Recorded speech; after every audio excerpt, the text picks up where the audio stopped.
বাংলাদেশ ছেড়ে চলে যাচ্ছি একেবারে। এটাই শেষ যাত্রা। আর কখনোই হয়তো আর আসা হবে না। ২০ বছর বয়সে নিজের পরিবারের জন্য এবং নিজের ভবিষ্যৎ সুন্দর করার জন্য জার্মানিতে পাড়ি জমিয়েছিলাম। আজ থেকে ঠিক ১৫ বছর আগে ঢাকায় দুটি ফ্ল্যাট কিনেছিলাম আমার নিজের টাকায়। একটা আমার মায়ের নামে আর একটা আমার স্ত্রীর নামে। আমার মা আবার ফ্ল্যাট আমার ছোট ভাইয়ের নামে লিখে দিয়েছে।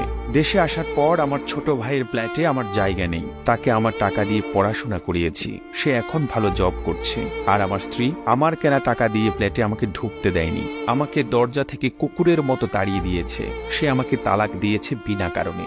ঠিক বিনা কারণে বলা যাবে না, সে অন্য আরেকজনের সঙ্গে সম্পর্ক জড়িয়েছে।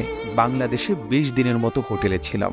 আর আপন মানুষের প্রতারণাগুলো মুখ বুঝে সহ্য করলাম। টাকার কাছে সবকিছু অসহায়।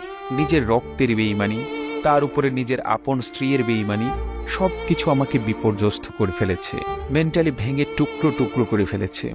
যে মানুষগুলোর জন্য জীবনে এতগুলো বছর নষ্ট করলাম, বিদেশে থেকে এত কিছু করলাম, সেই মানুষগুলো আমাকে টিস্যু পেপারের মতো ব্যবহার করে ছুঁড়ে ফেলে দিয়েছে। এমনটাই হওয়ার ছিল। এটাই হয়তো ভাগ্যের লেখা। আমি অনেক কষ্ট পেয়েছি, অনেক কিছু শিখেছি। তার মানে এই না আমি শেষ হয়ে গেছি, আমি নিঃস্ব হয়ে গিয়েছি। এরকম ফ্ল্যাট আরো 10টা কেনার সামর্থ্য সৃষ্টিকর্তা আমাকে দিয়েছে। কিন্তু কোনো লোভ দেয়নি, কোনো অহংকার দেয়নি। কারো প্রতি কোনো অভিযোগ নেই, কোথাও কোনো বিচার দেব না। বিচার এক জায়গায় দিয়ে রেখেছি। তিনি নিশ্চয়ই সবকিছুর ঊর্ধ্বে নিরপেক্ষ বিচারক। লেখাটি বিদেশ থেকে ফেরত আসা এক প্রবাসী ভাইয়ের জীবনের গল্প।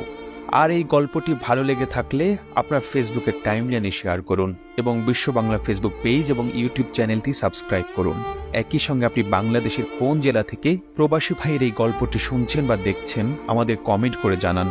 আমরা পরবর্তী ভিডিওতে আপনাকে ধন্যবাদ জানাতে ভুলব না। আর এতক্ষণ বিশ্ব বাংলার সাথে থাকার জন্য অসংখ্য ধন্যবাদ।